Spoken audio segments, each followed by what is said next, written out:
Swayam Prabha. Digital India. Educated India.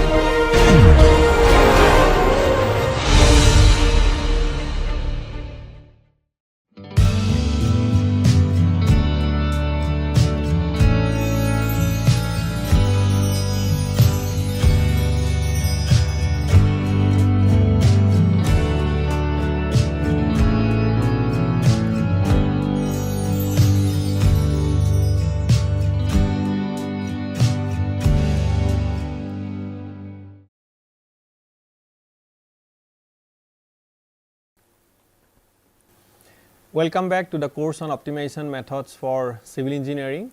So, in this class we will discuss constraint handling in GA.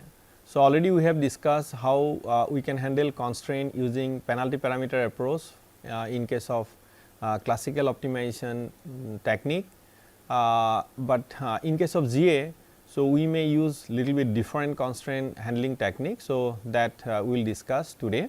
Suppose we have taken a function f x and this is the function I have plotted here. So, this is the function f x, and if we look at this particular function, and this is a single variable function, and we have x in the x axis and in the y axis I have plotted f x.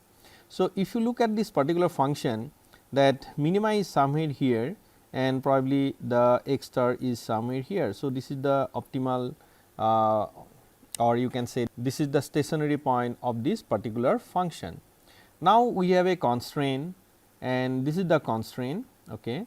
So, as per this constraint, so any solution on this side of, so it is infeasible. So, if I say the infeasible, so any solution in this part will be infeasible and this is the feasible part. Okay. So, that means the solution should be greater than 7. Okay. So, suppose the g x which is equal to x greater than equal to 7. Okay.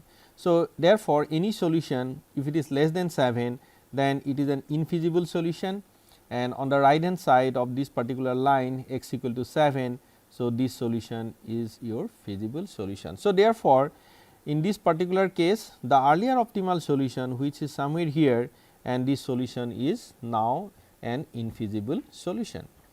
So, we have already discussed the penalty parameter approach. So, what I can do, I can apply the penalty parameter approach. So, in this case what we have done, that I am writing a penalty function, that is your capital f x. Okay. So, capital f x and it is a function of r which is small f x plus r, and we have used suppose bracket operator here. So, we have used bracket operator here.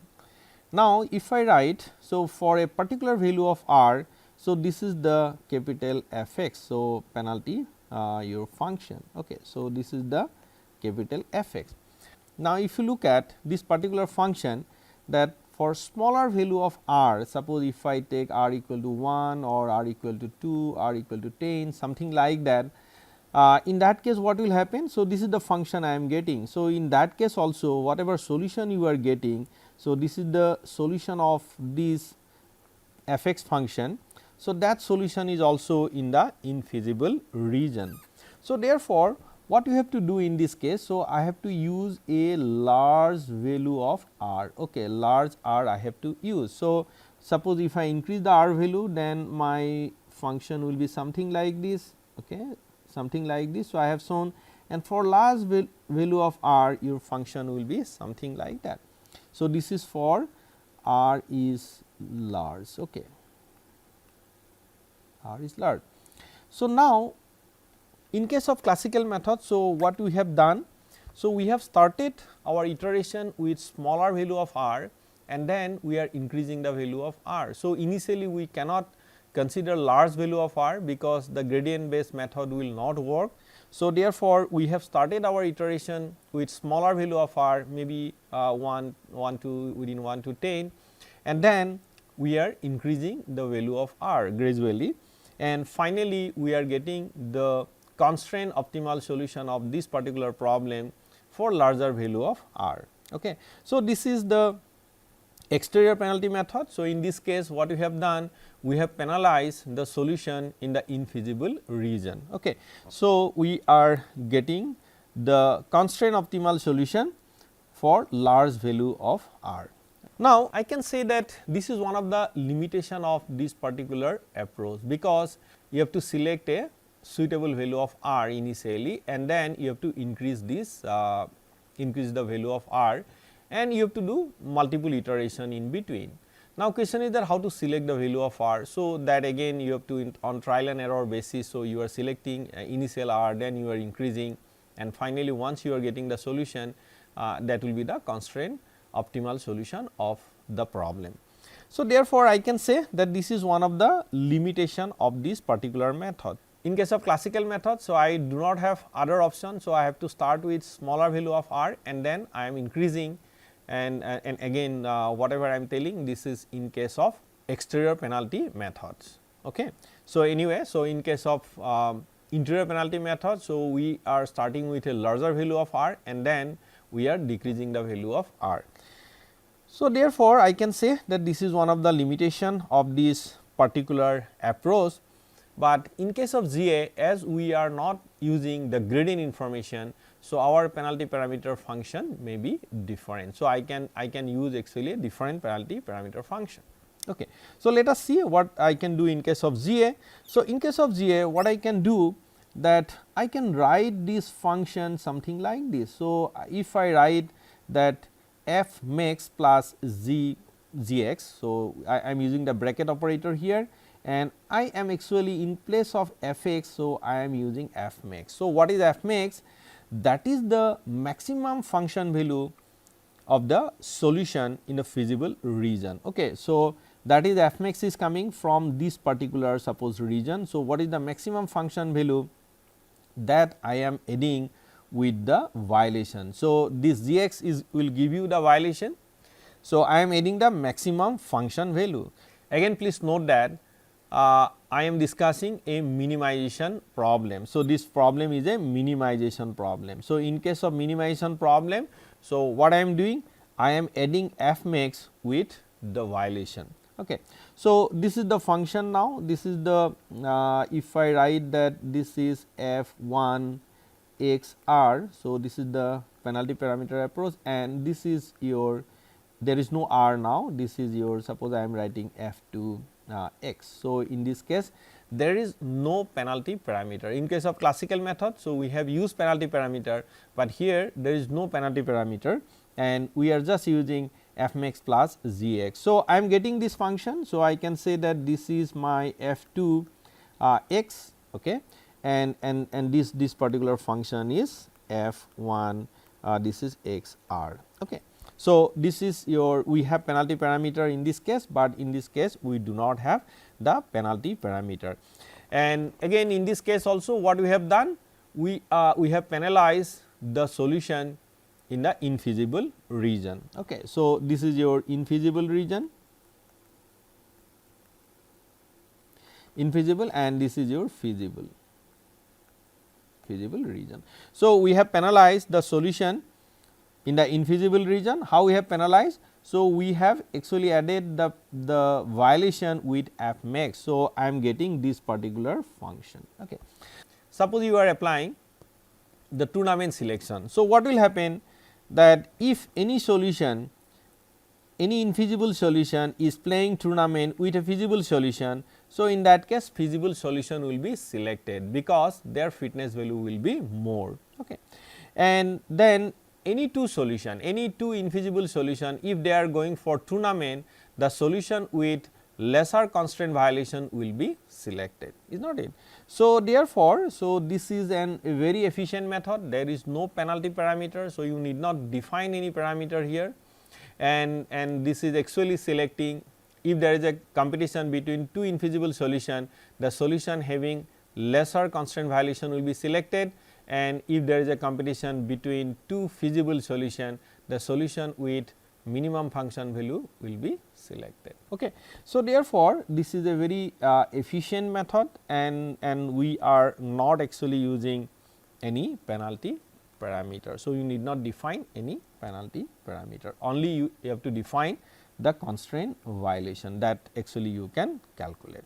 Suppose in place of this, so in the infeasible region, so I can define the function value, suppose a very large value I can define, suppose 10 to the power 6 or a very large value I can define, but I am defining this value for all the solution in the infeasible region. So, therefore, in that case also GA will work, but the problem will be if there is a competition between two infeasible solution, both the solution will be equal now. So, you have to select one of them, but in this method the solution having lesser constraint value will be selected. Suppose some solution which is near the your constraint boundary. So, and one solution is away from the constraint boundary, then solution near the constraint boundary will be selected in this case. So, therefore, finally, what I can define. So, this approach was given by Professor Kalyan Dev. Okay. So, we can say this is a Dev approach, and suppose this is the problem, it is a minimization problem. Again, as I said that we are discussing minimization problem.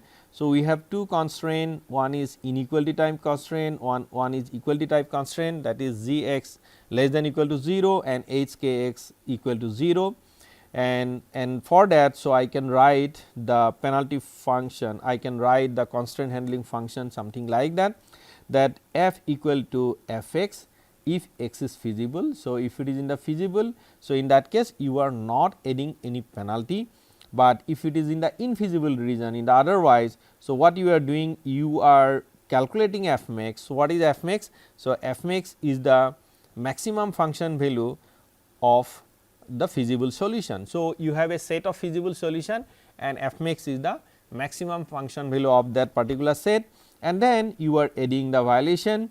So, this is the violation of less than equality type constraint, and this is the violation of equality type constraints, and this way I can implement constraint in case of genetic algorithm. Now, let us discuss a different algorithm, and we call it evolutionary strategy. So, this is similar to genetic algorithm, but exactly not genetic algorithm, or you can say this is the real coded genetic algorithm with only mutation. So, there is no crossover. Okay. So, let us see what is this algorithm.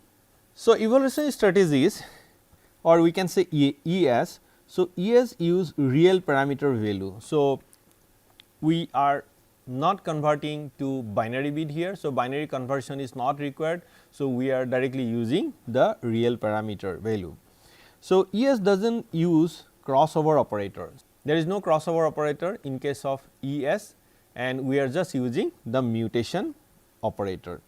So, it is just like a real coded genetic algorithm with selection and mutation operators only. So, therefore, this is a very simple algorithm, but very powerful in solving nonlinear non-convex problem, but as I said, it is a very simple algorithm.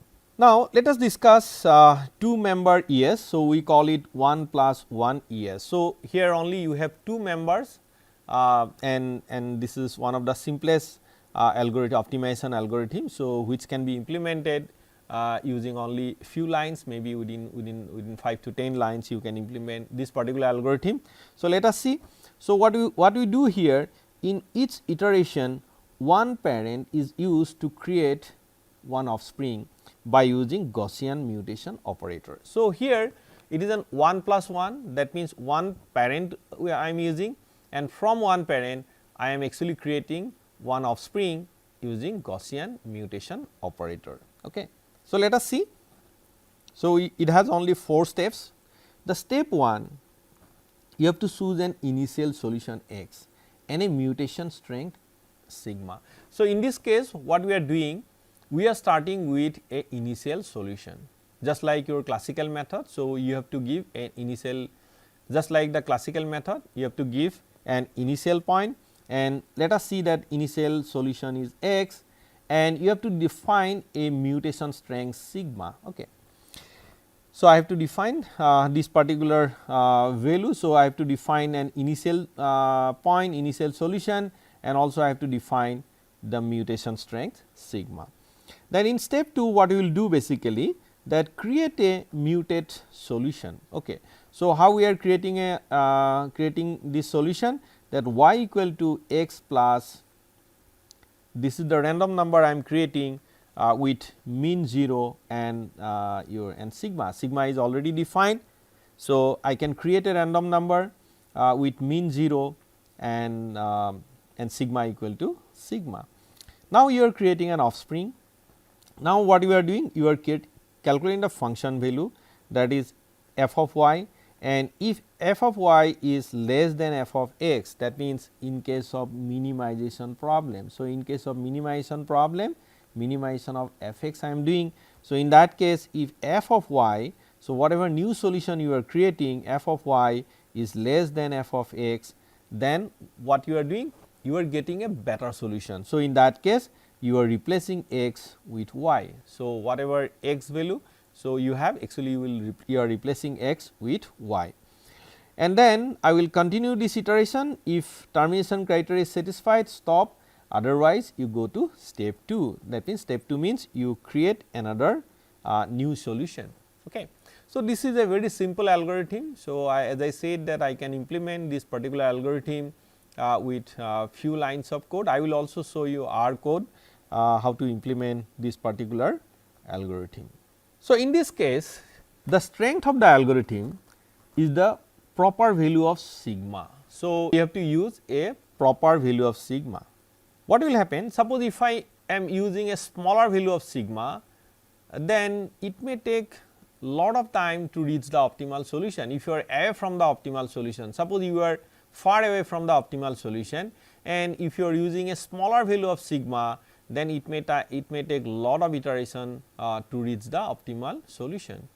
On the other hand, if your sigma is very large, so in that case you may not be able to converge at the optimal solution. So, therefore, what you have to do, if you are away from the optima, then you have to use large sigma value, so that very quickly you are reaching the optimal solution. But once you are reaching the optima, then you should reduce your sigma value. In that case, you are getting the optimal solution, otherwise you may not get the optimal solution. So, therefore, the strength of the algorithm is the proper value of sigma. Rosenberg, what he said, that the ratio of successful mutation to all mutations should be 1/5. Okay. So, it should be 1/5. Ratio of successful mutation to all mutations should be 1/5. Okay. So, and if the ratio is greater than 1/5, that means you are more successful. If the ratio is greater than 1/5, that means you are more successful. So, in that case you are going towards the optimal solution and you increase your mutation strength. And if it is less than 1/5, that means you are not successful, that means you are not getting an optimal solution. If the ratio is less than 1/5, decrease the mutation strength. So, what does it mean? That if the ratio between successful mutation to all mutation is less than 1/5, that means you are not successful. In that case, what will happen? That you are not actually, you are near the optimal solution, but actually you are looking at the other region. So, therefore, in that case what you have to do? You have to reduce your sigma value, so that you can actually search nearby.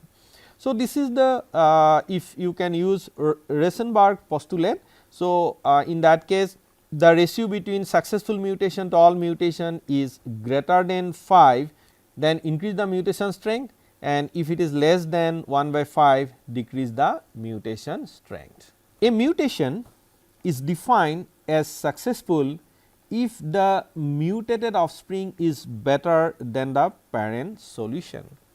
So, what is successful mutation?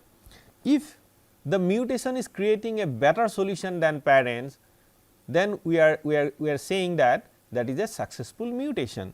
But if it is not creating a better individual, better solution, in that case what we will say? That is an unsuccessful mutation.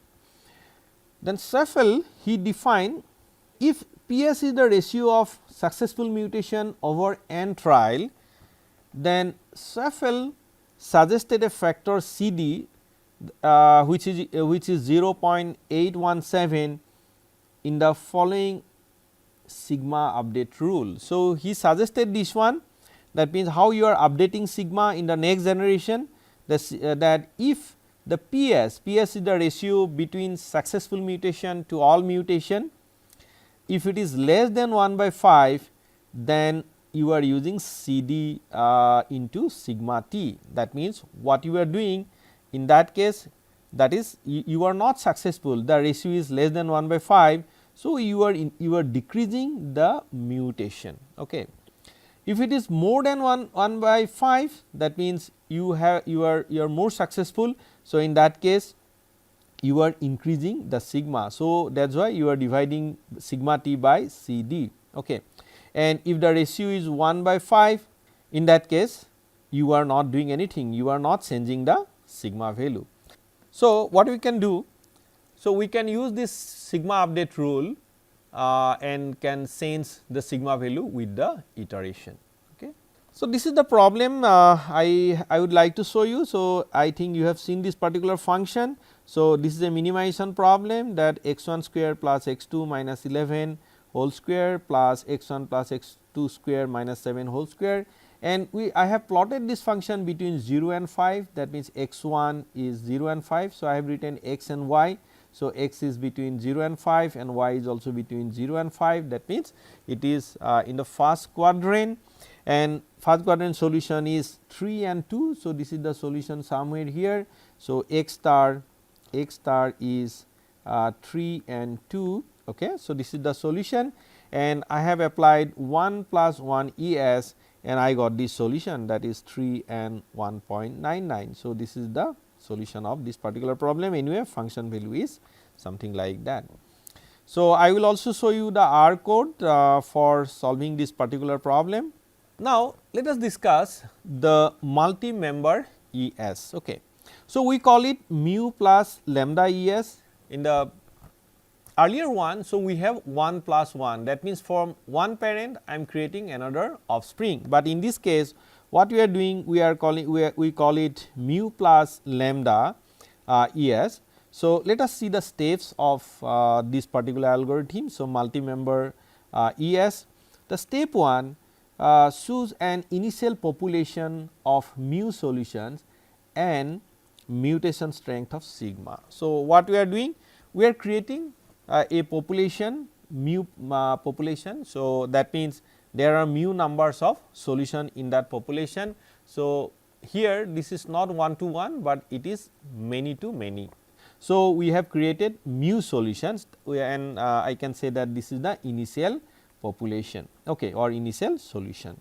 Now, from this initial mu solution, create lambda mutated solution using this equation. That means, y I equal to x I plus n 0 sigma. So, anyway sigma we have already defined, and mean 0. So, we have used Gaussian distribution here, and with mean 0. So, this is mu equal to 0 and sigma equal to sigma. So, I am creating a new population. Okay. So, lambda population from the mu population.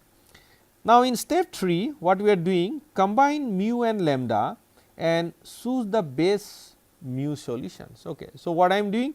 I am combining mu and lambda. So, in that way I am also implementing the elitism here. So, if there is any better solution and which was there in the mu actually. So, in the old population. So, that will also be preserved. So, I am using that we are combining mu plus lambda, and then we are selecting base mu solution, and step 4 terminate, else go to step 2. Okay. So, you create another lambda solution and that iteration will continue. So, we have only 4 line algorithm, that is 4 step algorithm, and we will continue this iteration until and unless we are not reaching the termination criteria. So, let us see this. So, what we are doing here?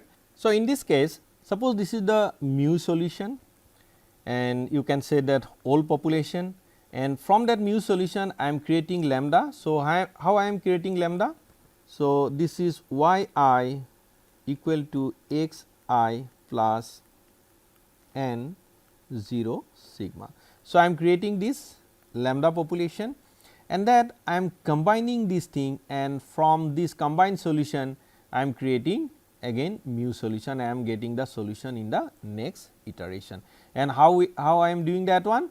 Through selection. So, you can apply selection operator. Suppose we have discussed several selection operator, that tournament selection, roulette wheel selection, proportionate selection. So, you can apply these selection operators, and out of mu plus lambda, so you can select mu solution.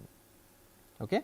So, you are combining this thing, and from here you are creating through selection, you are creating mu solution. So, this is also a very simple algorithm, as I said. So, probably you can implement this, hardly it will have 15 to 20 lines code, and you can implement this particular algorithm using any programming language. You can use MATLAB, you can use C programming, you can use R, you can use Python, any platform you can use, and hardly it will be 15 to 20 lines code. Now, I will show you the R code for implementing 1 plus 1 ES. I have implemented 1 plus 1 ES in using R programming. So, let us see the R code for implementing 1 plus 1 ES.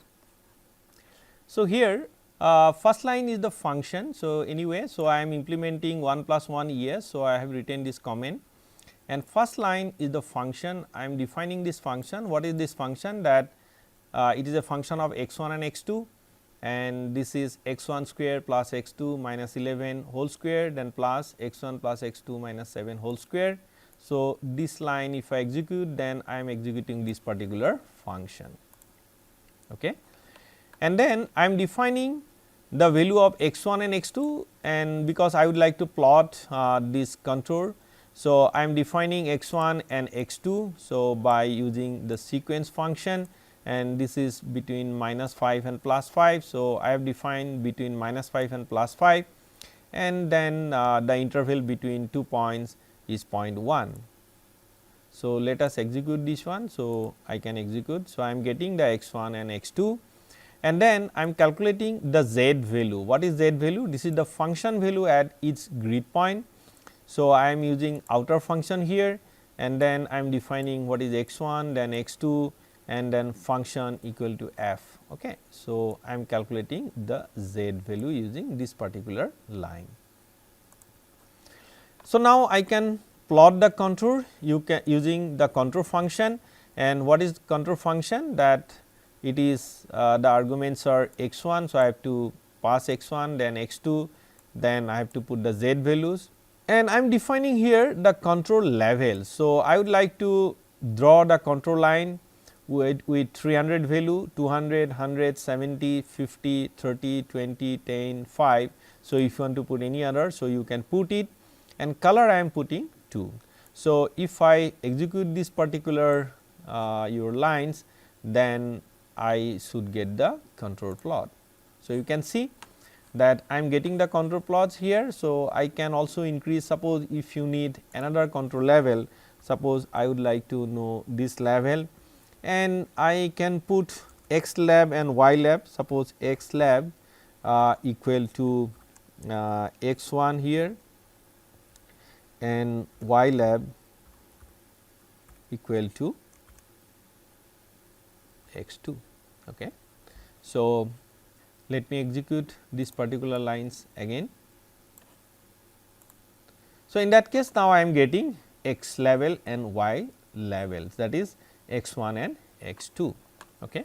So, now my contour plot, I am getting the contour plot of this particular function. Now, let us define the parameters required for 1 plus 1 algorithm. So, I have to define a sigma value. So, I am defining, I am using 1 here. So, I am not changing the sigma value with the iteration, constant sigma value I am using. So, this is the sigma value. So, let us define sigma. Then maximum generation, that means iteration I would like to do 1000. So, I am defining generation equal to 1000, and in this case I have 2 variables. So, I am defining number of variable, that is 2, and then I am defining an initial solution. So, I would like to start this iteration from 0 0. So, you can also change this thing, but I would like to start from 0 0. So, therefore, x naught I am putting 0 0. So, I am defining an initial solution. So, I would like to plot this initial solution over this contour plot. So, in that case I can use point function. So, this point you are actually putting the point x 0 1 and x 0 2. So, this is x y you have to define, and then I am using the circle here, and color I am using blue. PCH 16 means it will give circle, and blue means blue color circle. So, let us execute this particular, then I should get 0 0. So, you can see that this is the initial solution, that is 0 0. Okay. Now, let us write the 1 plus 1 yes. So, first iteration. So, iteration equal to 1. So, I am using while function here. So, while I less than generation, then I would like to execute all these particular lines. Okay. So, this iteration will go up to 1000 generation. Okay.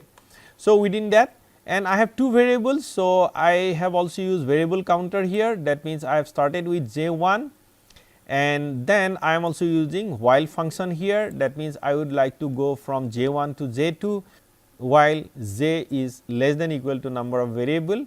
So, in that case it will execute these particular your lines. Okay. So, therefore, so I am using this one, and now within this what I am doing, that first I am calculating what is the function value of the initial solution. What is the function value of the initial solution? So, I am creating, so already I have defined this function. So, I can say that f naught. So, f naught I am passing two variable in f. So, this is your x naught 1 and x naught 2. So, these are the two variables you have to pass to this, because I have written this function x 1 and x 2. So, I am putting x 1 and x 2 here. So, I am getting the function value at x 1 at x naught, function value at x naught. So, now you are defining a y variable. So, y equal to x naught, that means that is the next point I would like to create. So, next point is y. So, now I have mutated this using the Gaussian distribution here. So, what I am doing? So, I have mutated one by one, that means the first value, that is x 1 I would like to mutate.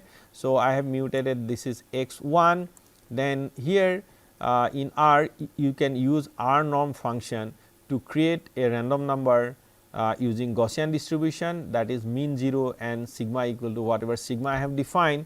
So, this is SD equal to sigma I have defined. So, this part will create a random number. So, I can show you this one. Suppose in this case I have used this is 1, okay, sigma equal to 1.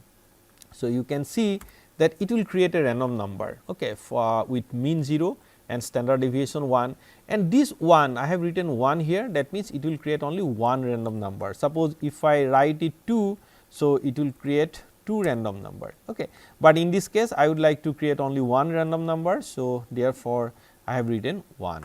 Okay. So, now I am getting a new solution, that is y. So, now I am calculating the function value at y, that is I am writing f 1 and f 1 equal to the f. Now, I am passing the y, that is y 1 and y 2. So, this is the new function value. Now, what is the next step?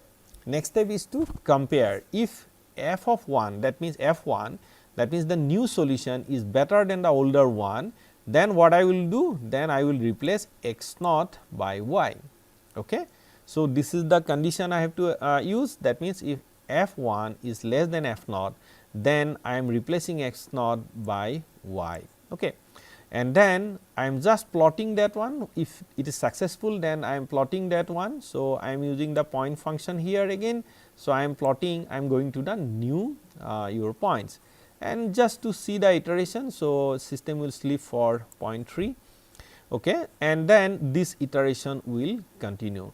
So, once we are completing, so this is the for the first variable it will be done, and for the second variable also it will be done, and then this iteration will continue unless and until you are not reaching the generation number, that is in this case this is 1000 generation.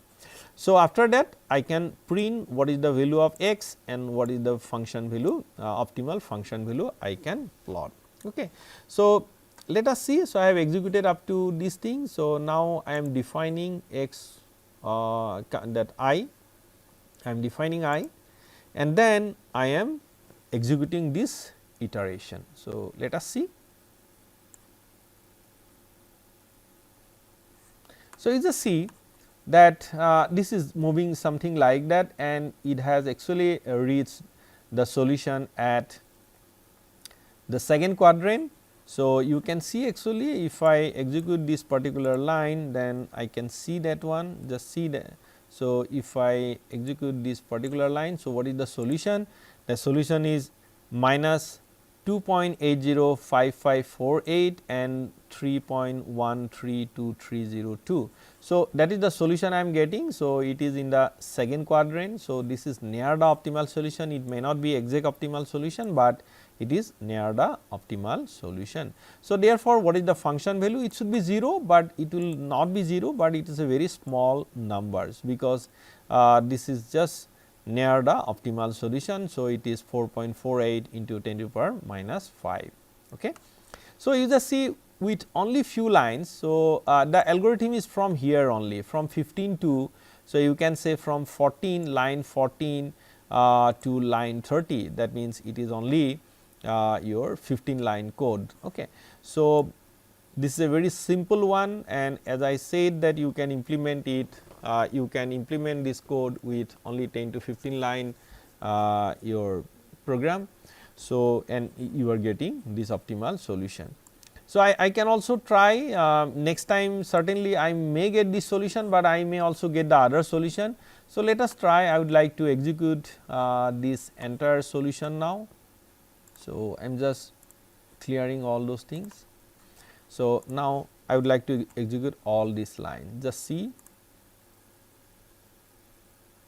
So, this time I am getting the solution on the first quadrant. Okay. So, first solution I am getting, what is this solution? That is 3 and 2, but I am getting 2.99 and 2 I am getting, and function value is this. Okay. So, I am getting the solution at the first quadrant. So, let me try again. So, now let us execute it again. So, in this case also I am getting the solution at the first quadrant, just see. So, yeah, it is moving to the optimal solution at first quadrant, and what is this solution? That is 3 and 2. You just see I am getting the exact, almost exact optimal solution, that is 3 and 2, and the function value is 10 to the power 2 in 2.88 into 10 to the power minus 5.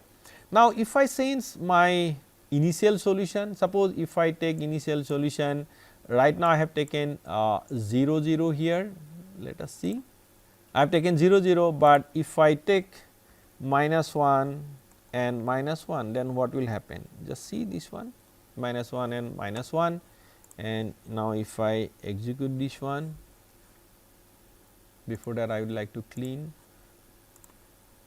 Okay. So, now execute this one.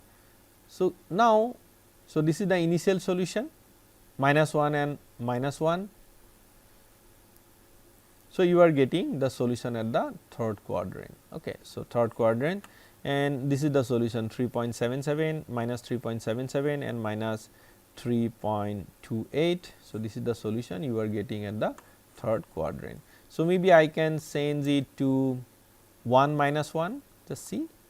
Okay. So, this is 1 and minus 1. So, somewhere here. So, let us try with 1 minus 1. So, now this is the initial solution, and probably I will get this the solution at the first quadrant. Okay. So, this is the solution I am getting, that solution is again 2.99 and 2. Let me try again. Again I am getting the solution at the first quadrant. Okay. So, let me try again. So, this time also I am getting the solution at the first quadrant. So, maybe you can try with some other values. This is I am putting -2. So, let me try. So, this is the initial solution, that is 1 and -2. Again I am getting the solution at the first quadrant. Yeah. So, this time I am getting the solution at the fourth quadrant. So, therefore, because I am using random number, so therefore, every time I may get different solution. If you compare this solution, because in this particular approach 1 plus 1 yes, so I am not using the population. So, what we are doing, from one solution I am creating another solution. So, this is not a population based algorithm. So, therefore, if you are applying this particular algorithm, so you may get the local optimal solution near the this thing, but any you may get the local optimal solution. So, in this case you are actually doing the local search, not the global search here. So, but as I said, we can also use mu plus lambda yes. So, in that case this is a population base. So, initial population can be distributed over the entire search space, and then in that case you may be able to find out the global optimal solution of the problem. So, in the next class or in one of the tutorial, so I will show you mu plus lambda yes. So, that coding will be little bit more than 15 lines. So, it may be a 30 line coding, and you will be able to implement mu plus lambda yes. Thank you.